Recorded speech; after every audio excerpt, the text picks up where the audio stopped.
En kendt filosof sagde engang, at han hellere ville kende sandheden, end at være lykkelig. Spørgsmålet er, om man kan være lykkelig, hvis man lever på en løgn. Mennesker har til alle sider søgt efter sandheden. Nogle søger den i fortiden, andre i fremtiden. Andre i naturen og universet, eller hos urgamle vismænd. Nogle søger den i kærligheden, andre i frihedens navn. Nogle i det ydre, andre i det indre. Spørgsmålet er, om man ikke kan finde den overalt, hvis man oprigtigt søger efter den. De gængse nyhedsmedier i Danmark har gang på gang demonstreret, hvordan vigtige nationale, såvel som internationale situationer og begivenheder ikke videreformidles. Eller de formidles med en dominerende elitær interesse for øje. Ofte står sandhedsværdien derfor i skyggen af en tjenende dagsorden, som ikke er i offentlighedens interesse. Det er derfor nødvendigt, at nye medier og offentlige fora træder i karakter og giver mulighed for, at alt det, som ikke siges højt, gives vægt og volume. Nok til, at folk kan begynde at danne deres egen mening, baseret på et dybere og mere nuanceret syn på, hvad der foregår i verden, såvel som i deres eget liv. For nogle år siden startede jeg et projekt dedikeret til dette formål. Sandhedsseminar. Igennem historien har mennesker med en særlig nytænkende kraft eller selvindsigt ikke altid været populære hos landets magthavere. Hvad der i en kultur eller et land anses for moralsk, politisk eller religiøst korrekt, er i andre kulturer og til andre tider opfattet som moralsk, politisk eller åndeligt forkasteligt. De mest forfulgte og kontroversielle personer i et samfund er ofte senere blevet hædret som martyrer, patrioter og vismænd, når det herskende paradigme er skiftet, og det politiske klima pludselig forandret. På samme måde er ledere og magthavere i en kultur hyldet som forkyndere af sandheden, for senere af det samme folk at blive forkastet som kriminelle folkefjender. Sokrates blev dødsdømt som statsfjende, anklaget for blasfemi og for at forføre ungdommen af det græske demokrati, og senere hyldet for at være en af menneskehedens største filosofer. Mahatma Gandhi var først fængslet i Sydafrika for sit arbejde med at forbedre indernes vilkår. Senere i sit hjemland stod han i spidsen for Indiens uafhængighedsbevægelse. I 1919 startede han Satyagraha, den såkaldte sandhedsbevægelse, og boykot mod den engelske kolonimagt for at opnå selvstyre. Han var gentagne gange fængslet af englænderne og senere dræbt af en fanatisk hindu af hans eget folk. Hans personlige livsstil, baseret på simple principper, kendt fra yoga, om faste, vegetarisme, meditation, ikke vold og sandrolighed, er den dag i dag inspiration for millioner af mennesker. Nelson Mandela tilbragte 27 år i sydafrikanske fængsler, dømt for terrorisme og statsfjendtligt arbejde. Senere blev han Sydafrikas præsident, modtog Nobels fredspris og et hav af priser for hans arbejde imod apartheid og racisme. Osho Rajneesh blev benægtet adgang til mere end 21 lande i hans forsøg på at undervise i spiritualitet og i at opbygge et alternativt samfund i Oregon, USA. Han blev forgiftet under mærkelige omstændigheder og døde senere i en tidlig alder af 58 år. Som sandhedsaktivist og facilitator for sandhedsseminar arrangerer jeg jævnligt foredragsaftener og større events, hvor jeg inviterer en række af vores samfunds mest markante personer, som Lloyd Pye, Dr. Stephen Greer og professor Niels Haid, som i kraft af deres forskning, forståelse og personlig erfaring kan bidrage til en dybere indsigt i nogle af de mest vitale situationer og emner for vores liv og samfund. For nogle år siden besluttede jeg at tage del i en af de mest respekterede og samtidig kontroversielle yogaskoler. Jeg havde hørt, at yoga kunne hjælpe mig til at komme i kontakt med sandheden om mig selv. Som udgangspunkt forbandt jeg dog med en slags bøj- og strækøvelser, men det gik hurtigt op for mig, at yoga var andet og mere end blot fysisk træning, og i traditionen er kendt for at være en måde at opnå en dybere selvforståelse på.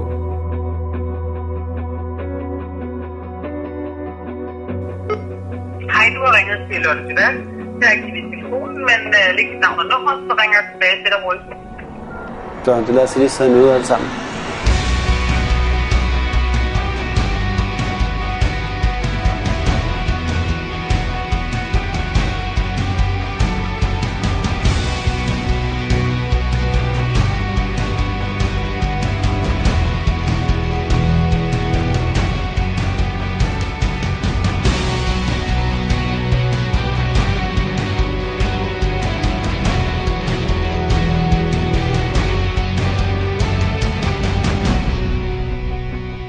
fremstillet som en flok slagsbrødre, selvom det er dem, der har fået bank.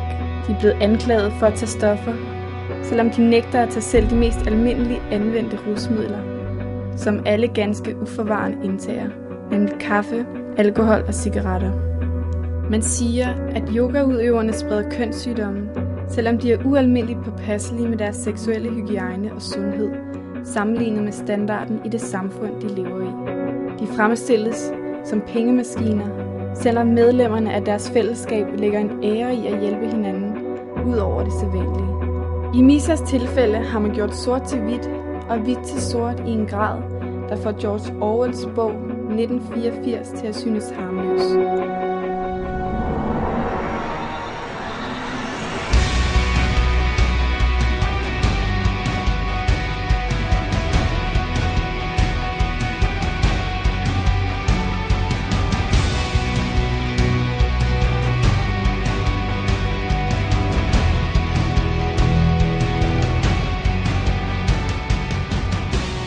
På det tidspunkt undrede jeg mig meget over, hvordan yoga og meditation, og generelt det vi kalder selvudvikling, kan udgøre en trussel for et samfund, eller i hvert fald dets magthavere.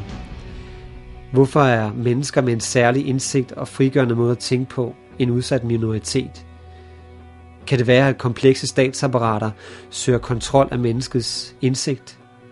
Kan åndelig frihed og nytænkning virkelig repræsentere en trussel og ikke en nyskabende mulighed for udvikling?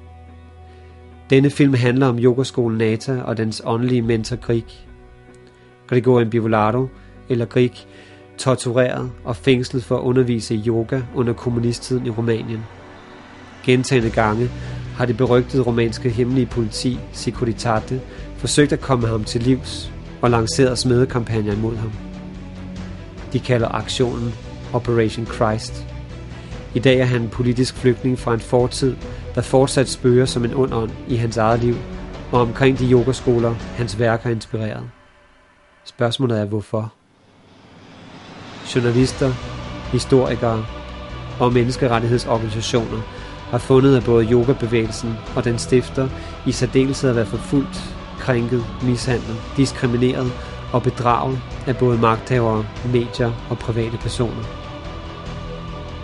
Igennem mit personlige engagement i yogaskolen har det været meget svært at genkende mediernes kritiske fremstilling af denne yogaskole, som sandt at sige benytter sig af et traditionelt læresystem, der arbejder med alternativ helbredelse, energi, meditation og tantrisk seksualitet. Men denne livsstil er vel ikke forbudt? Yoga er jo nærmest en nationalsport i Danmark. Alligevel bliver Grig og hans yogabevægelse den dag i dag forfulgt i medierne som et moralsk undergravende paramilitært forbrydersyndikat, der smugler smukke kvinder, farlige stoffer og skydevåben. Nysgerrig på at finde hoved og hale i mediernes fremstilling af Grig og yogaskolen, satte jeg en undersøgelse i gang. Den førte mig tilbage til Rumæniens kommunisttid og fabrikationerne fra den berygtede efterretningstjeneste Securitate imod yoga, over kontrol af massemedierne og en enestående sag om politisk asyl mellem 2 EU-lande, videre til europaparlamentarikers og menneskerettighedsorganisationers observationer i sagen, rundt om en række eksperter og journalister, der har undersøgt sagen til bunds, og hele vejen tilbage til Danmark, hvor en smedekampagne, der startede i Rumænien, har haft alvorlige konsekvenser for yogaskolen her. Som såkaldt insider er folk i yogaskolen en del af min daglige omgangskreds. Vi har delt nogle af de bedste oplevelser i mit liv og gennemstået mange prøvelser i arbejdet for en yogaskole, der har været udsat for lidt af hver. Jeg har mødt de mest fantastiske mennesker og set dem både forny sig selv og gentage de samme fejl. Jeg har været den stille elev i yogaklassen, den ambitiøse yogi i bjergretreat, den entusiastiske lærer foran de nye kursister, siddet i projektgrupper til den lyse morgen og rystet pengekassen sidst på måneden, været med til alle de kedelige fyraftensmøder og taget del i alverdens kurser, workshops og fællesudflugter. Nogle vil måske så sige, at jeg ikke er kvalificeret til at gennemføre en undersøgelse af en organisation, der er jo selv på en måde en del af undersøgelsen. Men er det ikke netop pointen med selvudvikling, yoga og meditation? At undersøge sig selv og samtidig undersøge den sammenhæng, man er en del af. Måske er det, vi er ved at starte på her, en slags dokumentar, hvor efterforskeren selv er en del af efterforskningen. Kvantefysikken hævder i dag, at undersøgeren er en del af undersøgelsen. Hvis vi vælger at opfatte lys som en bølge, så er det en bølge. Og hvis vi vælger at opfatte det som en partikel, så er det en partikel. Vi kan ikke observere noget, uden at vi påvirker dets aktivitet. Vi kan ikke analysere noget, uden at vi selv bliver en vigtig del af resultatet. For at nå et højere perspektiv, må vi derfor med det ene øje kigge indefra ud, og med det andet øje kigge udefra ind. Og på den måde har vi mulighed for at åbne det tredje øje. Et synspunkt, der ikke er forudindtaget, men medtager alle informationer.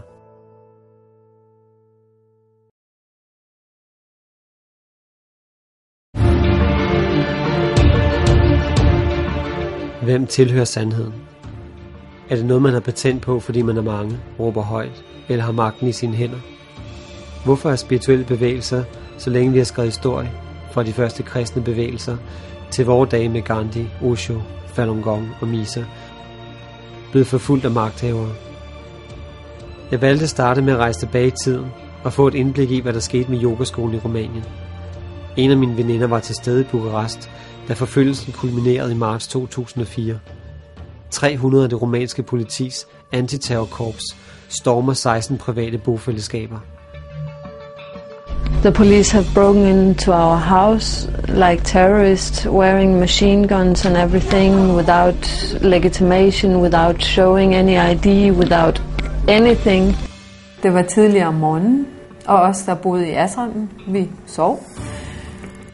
Og så blev huset stormet af bevæbnede, maskerede mænd, som kom springende ind fra badeværelsesvinduet på første sal og brød ind i huset, alle de veje, de nu kunne, med maskingeværer og råbte og skreg på rumænsk. Jeg havde ingen anelse om, hvad der foregik. Overhovedet ingen anelse om, hvad der foregik. Og fra mit billede fra medier og så videre, så tænkte jeg jo bare, at det var terrorister, at det var guerillastyrker, jeg ved ikke hvad. Når vi kørte med vores kollegaer i metroen for at tage til vores yogakursus, så turde vi ikke tale om, at vi praktiserede yoga, fordi alle folk omkring, det var tydeligt, at der var sådan at yoga bare var noget forfærdeligt noget. Så det var en meget underlig oplevelse.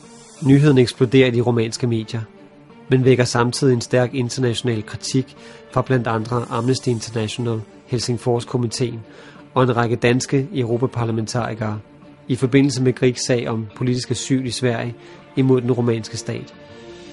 When I first heard about the case against Mr. Bivolaro, I investigated a little and I wrote to good friends in the Swedish government and the Swedish parliament, and they investigated the accusations from the Romanian authorities.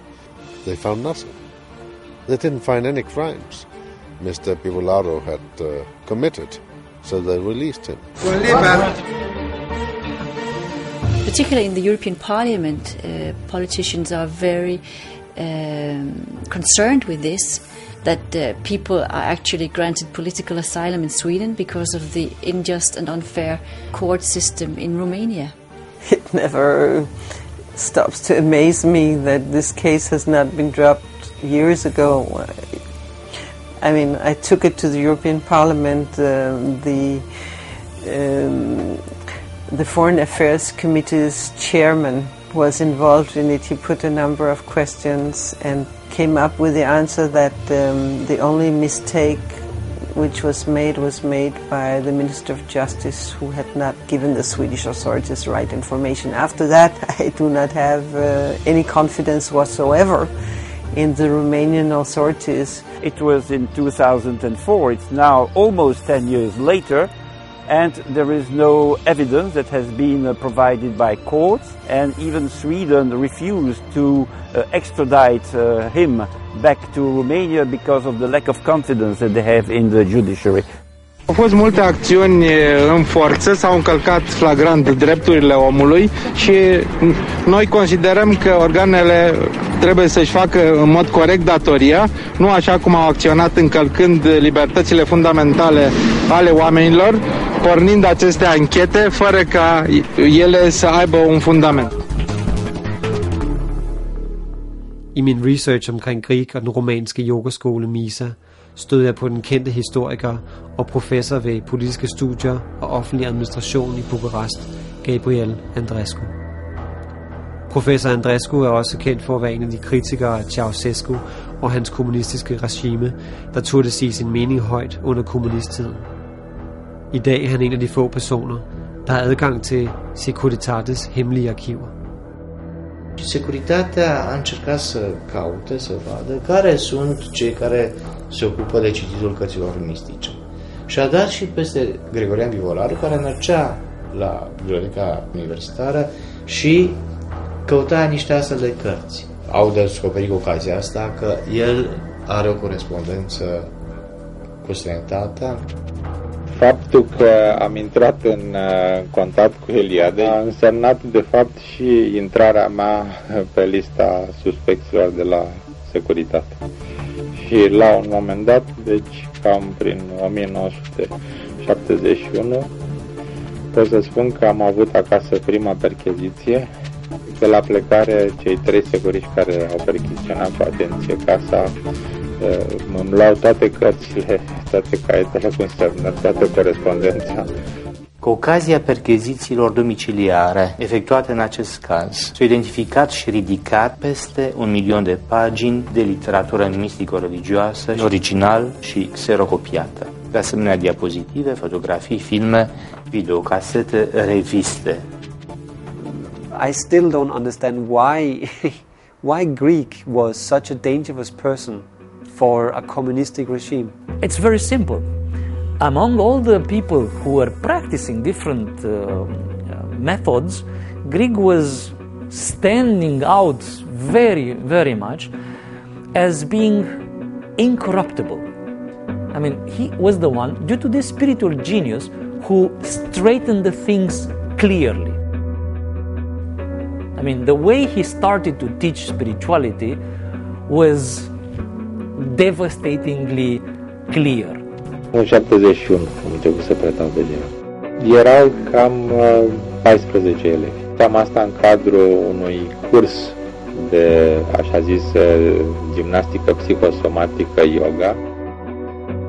De noi am hotărât să punem mai multe afișe cu privire la acest curs de yoga. Organele de securitate care erau foarte active atunci au sezizat această acțiune a noastră și mi-amintesc că le-au blocat complet telefonul și chiar le-au anulat numărul de telefon. Din 80-81, începutul 82, toate aceste activități au fost interzise. Yoga, dar nu numai yoga. Karate de asemenea, judo de asemenea. Și atunci, datorită ordinii și securității, se reprime orice activitate yoga. In Romania was the only country on earth where yoga was forbidden by law. Din 82, de când s-au suspendat cursurile, trebuie să recunosc că eu am continuat și am ținut cursul de yoga în ilegalitate. When yoga was forbidden, all the yoga teachers from the country stopped, except one. Grieg continued to teach illegally because he could not be stopped. He believed in these things, he stand up for the truth, even if it was forbidden by the law, facing prison and even facing death. Securitatea face eforturi considerabile pentru a-l opri pe Gregorian Pivolaru și pe acești oameni din jurul lui să practice yoga și ei refuză. He stood up there for the truth, he was teaching different methods, and then he demonstrated by going even against an entire regime. Because he said, a person, a yogi for instance, who is practicing in order to make his spirit free, should practice freedom, should show the freedom. And Grieg was showing the freedom. They forbid yoga, he was teaching yoga in parks, in apartments of people. He was having a huge yoga network of students, even though it was completely forbidden. Deși aceste cursuri fuseseră formal desfințate, eu totuși continuam să mă văd la domiciliu cu 5 persoane de încredere, cu peste 170 de oameni care făceau în continuare în ilegalitate yoga. Această activitate a mea s-a continuat până în 1984, prin apărire. Dosarele securității nu puteau, în mod evident, să înregistreze, să lase pe hârtie torturarea oamenilor, bătaia oamenilor, acțiuni care în principiu erau ilegale și atunci. Hvorfor forbød man i Østeuropa før noget som yoga og meditation? Altså, fordi det var mystik, ikke? Fordi man jo gerne ville have, ikke? At hvis borgerne skulle tro på noget, så var det på partiet, ikke? Så det der med altså anderledes former for tænkning og meditation og den der type ting forekom et kommunistisk regime voldsomt suspekt, ikke? Og Bivolado var jo også anklaget for en af de gange, han var fængslet i kommunisttiden, det var jo på anklager for undergravelse af Ceausescus regime, ikke? Hvordan undergravelse han? På hvilken måde? Mig bekendt, så bedrev han ikke noget politisk undergravende virksomhed, men yoga, meditation og alt det der blev automatisk set som undergravende. Urmăreau să mă acuze de complot împotriva vieții lui Ceaușescu.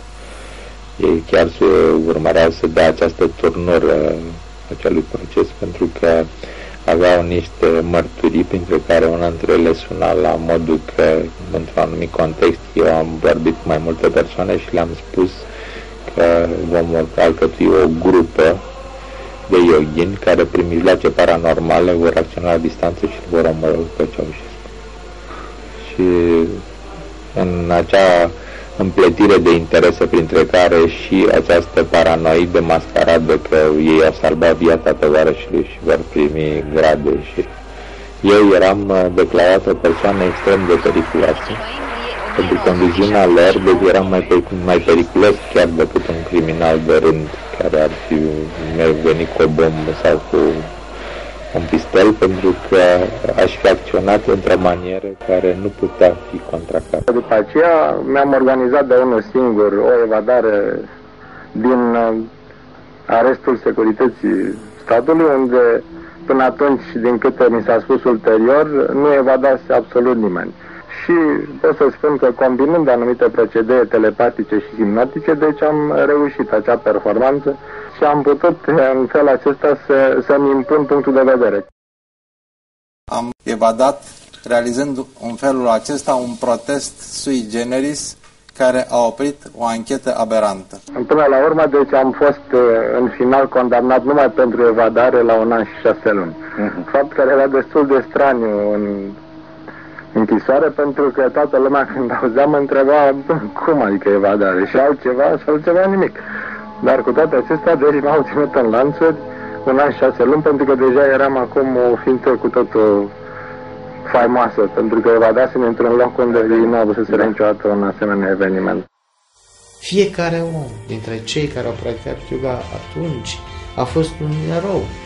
Fiecare a suferit hărțuirea, amenințarea, bătaia de către forțe de securitate și nu a acceptat să se dezică. A fost o rezistență impresionantă, pentru că e o rezistență de la începutul anului 80 până la sfârșitul anului 1989. Nu cunosc o rezistență de grup de astfel de lungime. Ceea ce am făcut eu a fost să urmăresc dosarele liderilor și unor oameni implicați în aceste grupuri și care, de fapt, au constituit în 1990 mișcarea de integrare spirituală în absolut, MISA.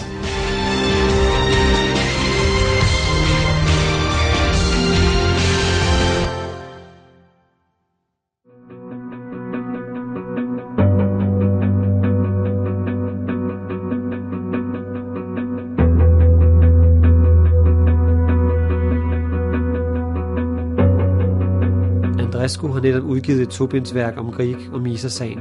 Misa og røntgenfoto er en brutal undertrykkelse. En dybdegående undersøgelse af undertrykkelsen af bevægelsen og dens medlemmer, både under og efter kommunisttiden. I dette historiske værk på mere end 500 sider konkluderer han, at denne undertrykkelse og forfølgelse af yogaudøvere blev gjort mulig gennem efterretningstjenestens, mediernes og retsvæsenets fælles front imod yogaskolen. Securitate stod for rygtespredning og fabrikationer af falske anklager mod Grieg og yogaskolen. Medierne sørgede for at tilsværte hele dagspressen og dagens nyheder med skandaløse overskrifter, som unge ambitiøse journalister gerne lagde navn til. Og retssystemet, som netop har til opgave at beskytte befolkningen mod den slags korruption, deltog i stedet i forfølgelsen.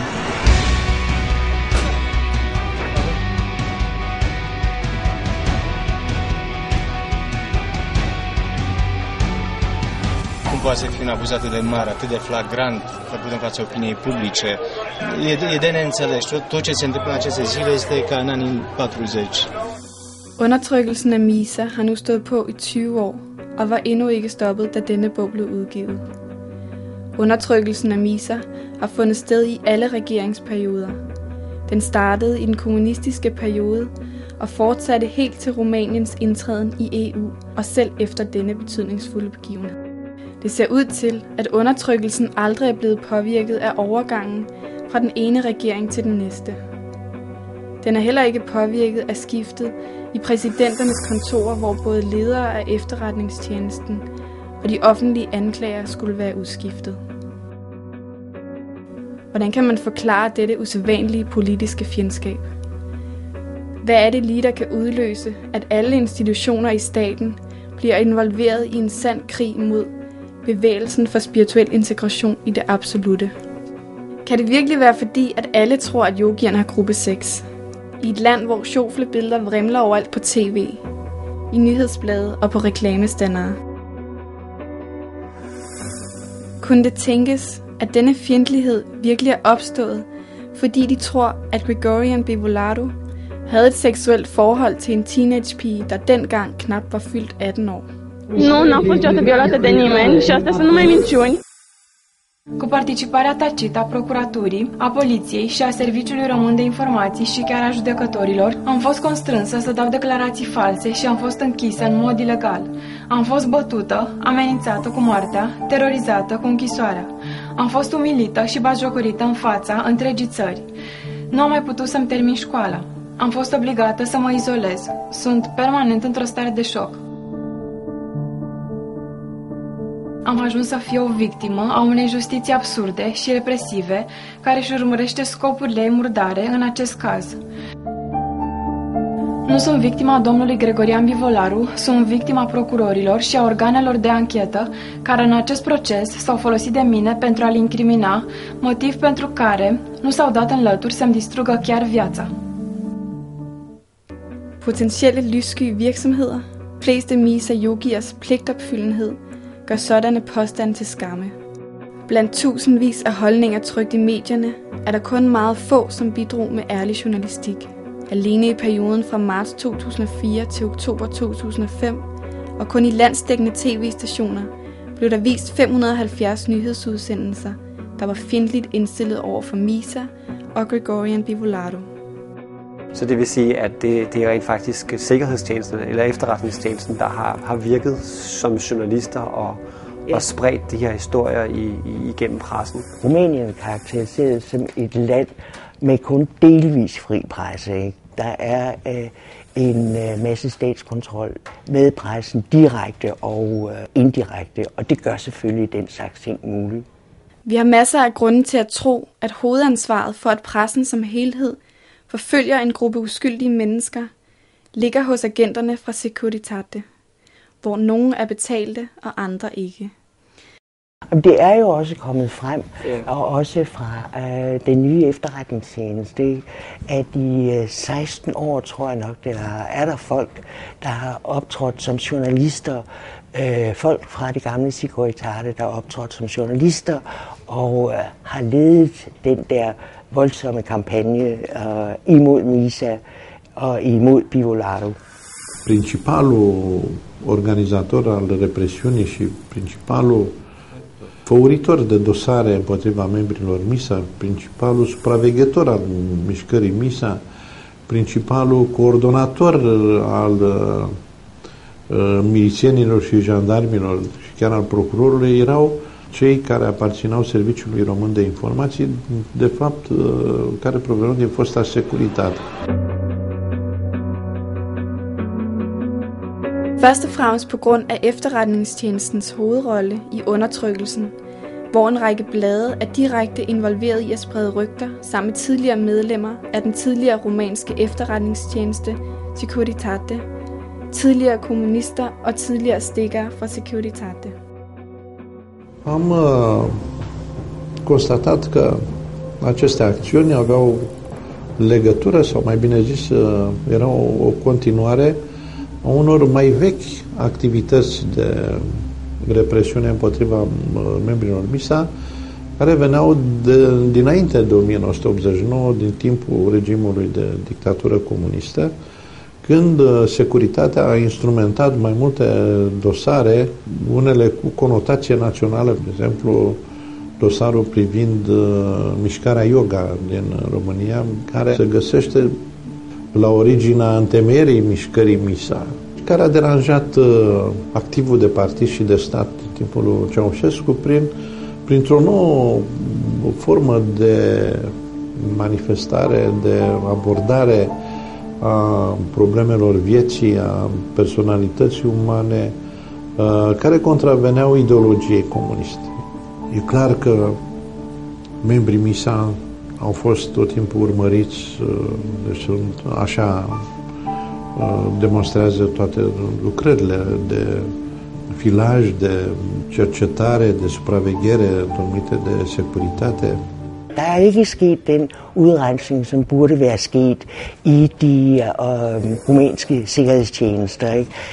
Der er rigtig mange fra det gamle Securitate, den meget frygtede efterretningstjeneste Securitate, som er overlevet i den nye rumænske efterretningstjeneste. Og de har jo været meget opsat på at bevise, at de havde fuldstændig ret med den der barske forfølgelse, der var af yogaudøvelse under kommunismen. Ja, faktisk var det fra begyndelsen af 80 til kommunismens fald, der var det forbudt overhovedet at dyrke yoga. Påvirkningen af, hvad journalisterne siger, er enorm og fremkalder afsky og stigmatiserer yogierne i samfundet. Venner, bekendte, naboer og selv familien, som yogierne tidligere havde et varmt forhold til, afskærer sig fra yogaudøverne, når de har læst avisen eller set et tv-show, der fokuserer på MISA. For det meste er journalisterne direkte anklagere. Pressen har ført den ene hets efter den anden, hvor MISA-yogaskolen anklages for at splitte familier. Men det er lige omvendt. Det er deres pressehets, der har haft en voldsom negativ effekt på forholdet mellem forældre og børn, ægtefæller og pårørende. Selvom tilfældigheder, uforudsete begivenheder og spontanitet har spillet sin egen rolle i begivenhedernes gang, er undertrykkelsen af MISA stadig et enormt udtryk for manipulation. Det skyldes i høj grad, at manipulation konstant har været en del af historien i vores samfund. Kommunismen satte fuldstændig sin ild til manipulationen, og det er manipulation, der fik det postkommunistiske Rumænien til at se dagens lys for 20 år siden. Ikke mindre usædvanligt er det, at manipulationen mod MISA har stået på over så lang en periode, og at den er fortsat til den dag i dag, hvor Rumænien, i det mindste officielt, har taget demokratiet til sig for at blive en del af EU. Bogen Røntgenfotografiet af undertrykkelsen af MISA beviser, hvor alvorligt behovet er for at rekonstruere disse institutioner, som burde have været en garanti mod grusomhed og uretfærdighed. Ikke alene skal deres metoder tages op til genovervejelse. Det er også nødvendigt nøje at udvælge de folk, som kan bidrage med dette rette indhold til disse institutioner. Ja, den har jo haft stor opmærksomhed også fra europaparlamentarikere, fordi det var et udtryk for en helt absurd forfølgelse af noget så rimelig uskyldigt som yoga. Altså nu har lederen og grundlæggeren af MISA jo været anklaget for en masse forfærdelige ting. Det er menneskehandel, sex med mindreårige, narkohandel osv. Men i hvert fald er der ikke ført nogen som helst plausible beviser for det. Så hvis de vil dømme ham, hvem det så er, der vil dømme ham, det er anklagerne. Hvorfor gør de det så bare ikke? Jamen, fordi der sikkert ikke er noget at dømme ham på. Ikke? Vi har ikke set nogen håndfaste beviser på, at han skulle have gjort noget illegalt. Og de svenske myndigheder, hvor han jo fik politisk asyl i 2005, ikke, har jo selvfølgelig også undersøgt alle forhold, ikke, og ikke fundet noget, som kunne berettige, for eksempel, fordi Rumænien har jo krævet ham udleveret flere gange, som kunne berettige, at Sverige skulle udlevere ham til Rumänien. Ja, Missafallet nämnde du tidigare. Och Missafallet är jätteintressant och det har vi jobbat med sedan vi började 2007. Och som svensk så blev jag fascinerad från början av det här med att en rumän fick asyl i Sverige på grund av religiös förföljelse i sitt hemland. Och det här var ju samtidigt som Rumänien sökte medlemskap i EU.